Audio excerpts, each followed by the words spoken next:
La oficina de Marcus Thorne era un trono de cristal y acero suspendido a 80 pisos sobre el implacable pulso de Manhattan. Desde allí, el multimillonario de las fusiones y adquisiciones veía el mundo no como un lugar de personas, sino como un tablero de ajedrez de activos y pasivos. A sus 50 años, era la encarnación del éxito capitalista, despiadado, pragmático y con una profunda desconfianza hacia cualquier cosa que no pudiera ser cuantificada en una hoja de cálculo, especialmente las emociones humanas. Aquella tarde, sin embargo, se vio obligado a realizar un acto que detestaba, un evento de caridad. Un grupo de niños de un orfanato de la ciudad visitaba su empresa, una maniobra de relaciones públicas que su equipo le había asegurado que era necesaria. Marcus los observaba con una mezcla de aburrimiento y desdén, mientras pronunciaba un discurso genérico y condescendiente sobre la importancia de la ambición. Sus ojos recorrieron las caras de los niños. Vio aburrimiento, nerviosismo, pero en una niña sentada al fondo, vio algo diferente.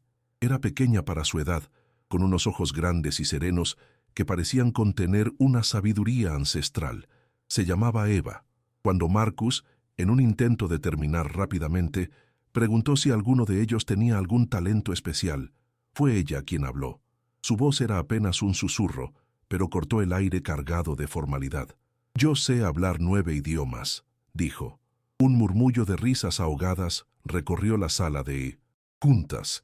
Los ejecutivos de Thorne sonrieron con condescendencia. Marcus soltó una carcajada seca y sin alegría. «¿9 idiomas? ¿En serio, pequeña?», dijo, el escepticismo goteando de cada palabra. Le pareció una mentira infantil y patética, un intento de llamar la atención. Decidió divertirse un poco a su costa, para exponer la farsa y terminar con el evento. «Muy bien, niña lista, vamos a ver. Sorpréndeme. Di algo en alemán». La miró con una sonrisa burlona, esperando que balbuceara algo, incoherente o se quedara en silencio, humillada. Los demás ejecutivos se inclinaron hacia adelante, esperando el espectáculo. Eva no se inmutó, simplemente lo miró fijamente, sus ojos serenos pareciendo leer algo profundo dentro de él, algo que él mismo había olvidado. La niña respiró hondo y, en un alemán impecable, con un acento bávaro anticuado que Marcus no había escuchado en décadas, dijo unas palabras que hicieron que el hielo en las venas del millonario comenzara a agrietarse. No dijo, «Hola ni ¿cómo estás?», dijo, «Das Leben ist kein Geschäft, mein Sohn, es ist eine Bibliothek». La vida no es un negocio, hijo mío, es una biblioteca. Marcus Thorne se quedó paralizado. La sonrisa desapareció de su rostro, reemplazada por una máscara de incredulidad y shock. Esa era la frase exacta que su padre, un brillante lingüista alemán con el que había roto toda relación, le había dicho en su última y amarga discusión años antes de morir. Si esta sorprendente revelación te amino es en tu dejado sin aliento, dale un like y suscríbete al canal para descubrir qué otros secretos imposibles conoce esta niña. Un silencio denso cayó sobre la sala. Los ejecutivos, notando el cambio drástico en el semblante de su jefe, dejaron de sonreír.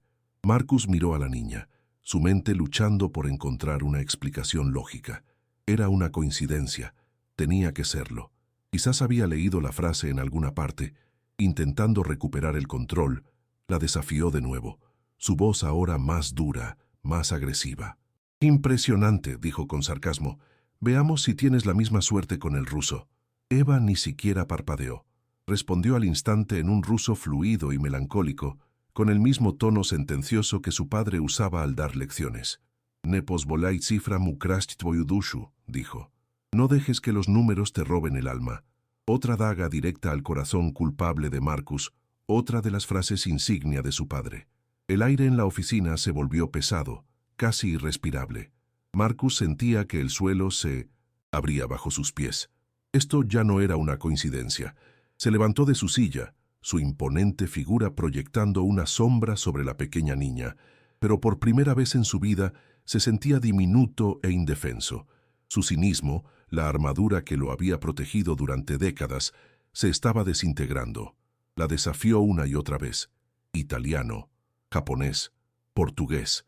En cada idioma, Eva respondía no con frases al azar, sino con proverbios, advertencias y fragmentos de conversaciones que Marcus había tenido con su padre, ecos de un pasado que había intentado enterrar bajo una montaña de dinero. Cada palabra era un fantasma que regresaba para atormentarlo. Los ejecutivos observaban la escena con una mezcla de asombro y terror. Su jefe, el tiburón de Wall Street, estaba siendo desmantelado emocionalmente por una huérfana de 10 años. Finalmente, Marcus, desesperado por encontrar un fallo, por demostrar que era un truco, recurrió a su última arma. «Arameo», espetó, su voz ronca. «Habla en arameo», eligió. Ese idioma porque su padre había sido uno de los pocos expertos en el mundo en un dialecto antiguo y casi extinto. Era un conocimiento tan específico que sería imposible para cualquiera, y mucho menos para una niña de un orfanato, conocerlo. Estaba seguro de que allí, en esa lengua muerta, la farsa de la niña moriría también. Eva cerró los ojos por un momento, como si estuviera escuchando algo a lo lejos. Luego comenzó a hablar. Las palabras que salieron de su boca eran guturales, antiguas, llenas de una cadencia poética que transportó la sala de juntas de Manhattan a un desierto de hace 2000 años. Recitó los primeros versos de un poema antiguo, uno que su padre había estado intentando traducir durante años. Marcus sintió que un escalofrío le recorría la espalda, pero la verdadera revelación, el golpe imposible, vino después. Eva abrió los ojos, lo miró directamente y cambió al inglés, su voz ahora suave y cargada de una empatía que lo desarmó por completo. Él dice que lamenta que pelearan, susurró Eva. Dice que siempre estuvo orgulloso de ti, incluso cuando no lo entendías, y dice que quiere que termines de traducir el último verso. Dejó su diario en la biblioteca, detrás de los libros de historia romana. Con esa última frase, el mundo de Marcus Thorne se hizo añicos. La mención del diario, su ubicación exacta, el último verso sin traducir, era un secreto que solo él y su padre podían conocer. Un secreto que había muerto con él. O eso creía. Era imposible. Era un milagro. Era la prueba irrefutable de que estaba frente a algo que su mente lógica y pragmática no podía ni empezar a comprender. Sin decir una palabra a sus atónitos ejecutivos, Marcus tomó a Eva de la mano, su toque sorprendentemente gentil. «Todos, fuera», ordenó, su voz carente de su habitual arrogancia, ahora llena de una urgencia vulnerable. Salió de la sala de juntas, guiando a la niña a través de los pasillos de su imperio, indiferente a las miradas de sus empleados. Tomó su ascensor, privado hasta el penthouse que coronaba el edificio, un espacio tan lujoso como impersonal. Pero no se detuvo en la sala de estar con sus vistas panorámicas.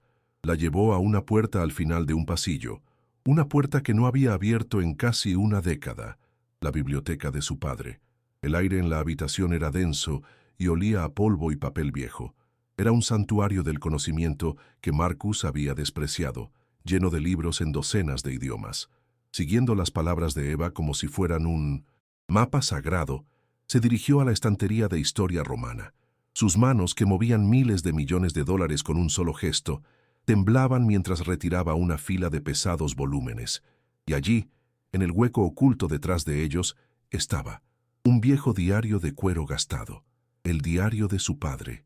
Su corazón latía con una violencia que amenazaba con romperle las costillas. Con dedos temblorosos, lo abrió. Lo abrió por la última página. Allí estaba, escrita con la caligrafía elegante de su padre, la transcripción del poema en arameo, y debajo el espacio para la traducción del último verso estaba en blanco. Todo era exactamente como Eva había dicho, pero fue la última entrada escrita en el diario, fechada 2 días antes de su muerte, la que finalmente rompió al hombre que se creía irrompible. Marcus no lo entiende, había escrito su padre. Cree que el valor está en las cosas que se pueden comprar y vender, pero el verdadero legado son las historias que contamos, las conexiones que hacemos. A pesar de nuestra distancia, es mi mayor orgullo. Espero que algún día lo entienda. Marcus se derrumbó en el sillón de cuero de su padre, el diario apretado contra su pecho, y lloró. Lloró por primera vez desde que era un niño. Lloró por la rabia, la culpa, el amor no expresado y los años perdidos. Sollozó con una pena desgarradora, liberando una década de dolor reprimido. Eva no dijo nada. Simplemente se acercó y puso su pequeña mano sobre su hombro, una presencia silenciosa y reconfortante en medio de su tormenta.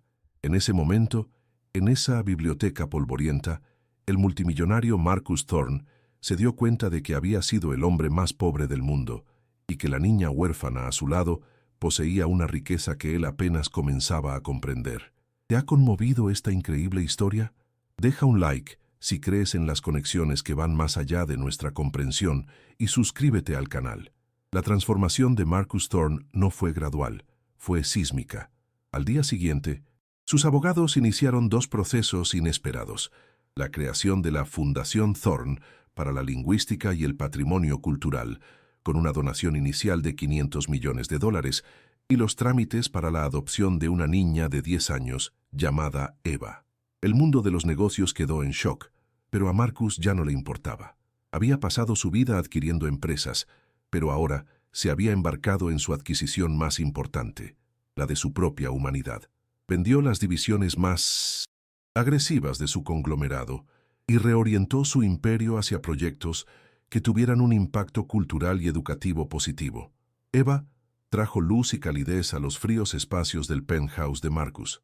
Llenó el silencio con el murmullo de diferentes idiomas, enseñándole a Marcus no solo las palabras, sino las culturas y las almas que contenían. Él, a su vez, le dio un hogar, seguridad y el amor incondicional de un padre. Descubrió que la risa de una niña era una inversión con un rendimiento infinitamente mayor que cualquier acción en la bolsa. Juntos se sentaron en la biblioteca, que ahora era el corazón de la casa, y comenzaron el lento y meticuloso trabajo de traducir el último verso del poema de su padre. El verso final, una vez descifrado, resultó ser una simple pero profunda verdad. La voz se desvanece, pero el eco del amor perdura en el alma del mundo. Para Marcus, fue la absolución y el propósito que había buscado toda su vida. Se dio cuenta de que el don de Eva no era solo hablar idiomas, sino escuchar los ecos que la mayoría de la gente ya no puede oír. Ella era el puente entre su doloroso pasado y su esperanzador futuro. La niña, que había sido ridiculizada por su increíble talento, se había convertido en la salvadora de un hombre que lo tenía todo y no poseía nada. La historia concluye con una imagen de serenidad y redención. Marcus y Eva están sentados uno al lado del otro en la biblioteca, una chimenea crepitando suavemente. El viejo diario de cuero está abierto entre ellos. No están trabajando, simplemente están leyendo juntos, compartiendo el silencio. El multimillonario que se reía de los milagros había encontrado uno en la forma más inesperada y en el proceso había descubierto que el secreto más imposible de todos no era el don de Eva, sino la simple y abrumadora capacidad del corazón humano para sanar, perdonar y volver a amar. ¿Crees que hay mensajes o legados de nuestros seres queridos que intentan llegar a nosotros? Deja un corazoncito si crees que el amor y el perdón son las inversiones más valiosas. Suscríbete para más historias que te recordarán que la magia existe en los lugares más inesperados. Comenta: el amor es el único idioma universal. Si esta historia ha tocado tu corazón,